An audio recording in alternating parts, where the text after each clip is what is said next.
जय आयुर्वेद।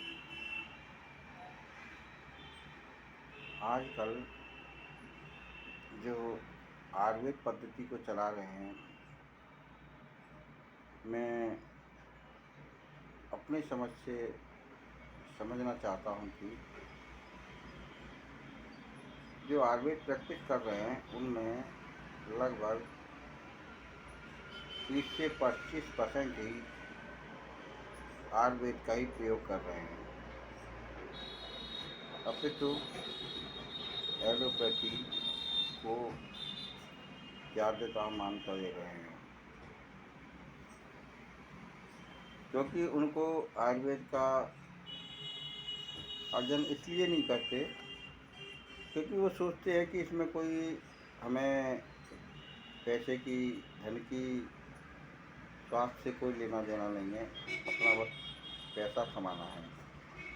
जबकि हमारे ही समय में अभी अभी कोरोना काल गुजर के गया है, सभी का पैसा यहीं की यहीं रखा रह गया, कुछ नहीं काम आया। तो अगर इस विषय पर ध्यान दिया जाए तो मैं समझूंगा कि आयुर्वेद हो या एलोपैथ हो या होम्योपैथ हो या यूनानी चिकित्सक हो, सब अपने धर्म का पालन करें, क्योंकि इससे हमें खाने पीने की चीज़ तो मिलती है, जीवनचर्या का गमन और भी अन्य साधन हमें मिलते ही हैं, साथ साथ में समाज सेवा का बहुत बड़ा उपकार मिलता है। हमें ये नहीं समझना चाहिए कि हमें धन की प्राप्ति हो, बस कर्म किए जाओ, फल की इच्छा तो ईश्वर देने वाला ही है, ऐसा गीता में भी कहा गया है। तो हमें अपने कर्तव्य का पालन करना चाहिए। कोई गरीब है उसके ऊपर थोड़ा नज़र करते हुए पैसा कम भी से काम चल जाता है। हाँ, ज़्यादा पैसे वाला है उसको ज़्यादा पैसे लीजिए, कोई असंतुष्ट नहीं रहेगा, क्योंकि सर्वे भवन्तु सुखिनः, सर्वे सन्तु निरामया और सर्वे भद्राणि पश्यन्तु माँ कश्चित् दुःखभाग् भवेत्। कुछ ऐसी लोग हैं मेरी नज़र में आए हैं जिनका अनाप शनाप कमाई करके कहीं नहीं ले गए, या तो उनके बच्चों के ऊपर प्रभाव पड़ रहा होगा या कोई बुरी संगत में उनके बच्चे आ गए होंगे। कुल मिलाकर के उनकी संपत्ति का नाश ही होता हुआ नज़र में आ रहा है। आप एक नंबर का कमाइए, किसी से डरिए मत, किसी से झूठ मत बोलिए, इस तरह से आप अपने जीवन को यापन करते हुए चले जाइए। अब मैं आयुर्वेद के बारे में बस इतना ही कहूँगा कि आयुर्वेद कहता है, सर्वप्रथम जाँचों को बहुत कम मानता है। हाँ, कुछ गंभीर अवस्था में जाँच माननी पड़ती हैं कि सम दोष समाग्निश्च सम धातु मल क्रिय प्रसन्न आत्मेन्द्रियेति स्वस्थ इति विधीयते। वैसे अगर देखा जाए आज के कलयुग समाज में कोई भी सुखी नहीं है, कोई मानसिक रोगी है, कोई शारीरिक रोगी है, कोई किसी भी तरह से अपना सोच विचार करके रोग को धारण कर लेता है। जितना रोग नहीं है उसको गुमराह ज़्यादा कर दिया जाता है। कुछ ऐसे भी आयुर्वेद या एलोपैथ चिकित्सक हैं, ना होते हुए भी उसको गुमराह कर दिया जाएगा। मैं किसी को सही आश्वासन देखते हुए और अपने कर्म का पालन करते हुए अगर ऐसा किया जाए तो मैं समझूंगा कि एक जो डॉक्टर, वैद्य या जो भी कहें, ये आयुर्वेद ही नहीं, एलोपैथ भी जो पब्लिक आती है इसको एक तरह से ईश्वर का दूसरा रूप समझ के आती है। जैसा वो सजेशन देते हैं उस सजेशन को मानने के लिए तैयार हो जाते हैं।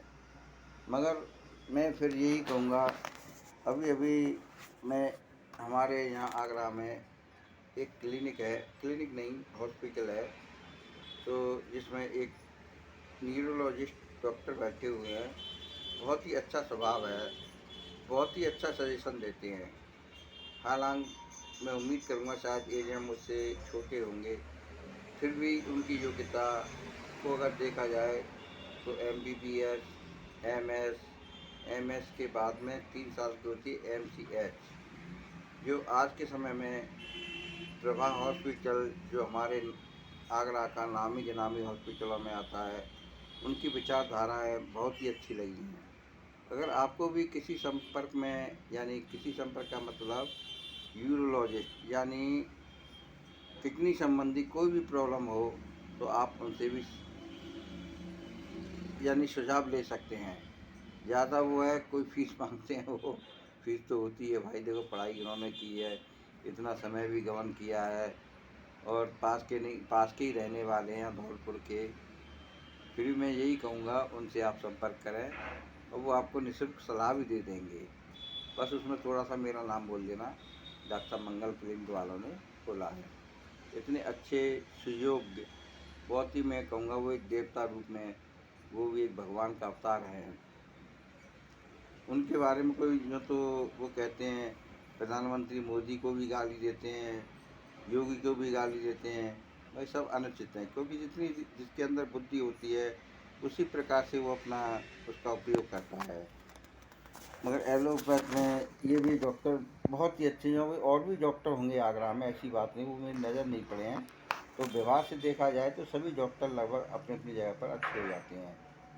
मगर ये पागल बना करके किसी के मुंह में से धागा निकालना और दवाई नहीं लग रही है तेरे को, ऊपर ला चक्कर हो गया, इस तरह की भ्रमित धारणा में कदाप ना आइए आप। और आयुर्वेद संबंधी आपको जो भी सलाह संपर्क चाहिए, मैं देने को तत्पर तैयार हूँ। मेरी क्लिनिक बोदला हॉस्पिटल के सामने, बोदला चौराहे पर, सुबह 11 बजे से लगभग शाम, इस समय गर्मी का मौसम चल रहा है, तो 11 से 6, साढ़े 6, 7 तक मैं आपको मिलूँगा। मगर आयुर्वेद में कोई भी रोग, कैसा भी रोग हो, आप थोड़ी इसकी मुझे नॉलेज दीजिए, मैं देखता हूँ कैसे नहीं जाएगा। हालांकि मैं ईश्वर नहीं हूँ, फिर भी मैं लगभग 80%, 90%, 100% नहीं कहता, आपको संतुष्ट करके भेजूँगा। तो इस तरह के बहुत से डॉक्टर आगरा में हैं, आगरा में भी है, जो कि मैं देख रहा हूँ। अब आगरा वालों ने थोड़ी अपनी चार्जिंग ज़्यादा बढ़ा दी है, इस वजह से कुछ पब्लिक निकल के सुनने में आता है कि जयपुर साइड के हॉस्पिटलों में भाग रही है। मगर ऐसा नहीं कि आगरा में योग्य डॉक्टर नहीं है, योग्य डॉक्टर एक से एक पड़े हुए हैं। मगर वही है, थोड़ा किसी को घमंड है तो कोई अपने अपने यानी अनुसार में आकर के बहुत अच्छा काम कर रहे हैं। मैं इन डॉक्टर की बहुत ही तारीफ करने योग्य है, जो डॉक्टर त्यागी, पूरा नाम मुझे विजय त्यागी है शायद, न्यूरोलॉजिस्ट विजय त्यागी। प्रभा में आप उनसे मिलिए, आपको किडनी संबंधी, पेशा संबंधी और भी कोई डिजीज होगी तो उसमें भी आपका सहयोग करेंगे, ये मुझे पूर्ण विश्वास है। मैंने जितने भी पेशेंट उनके पास में भेजे, उन्होंने बहुत ही अच्छा उनको रेस्पॉन्स दिया।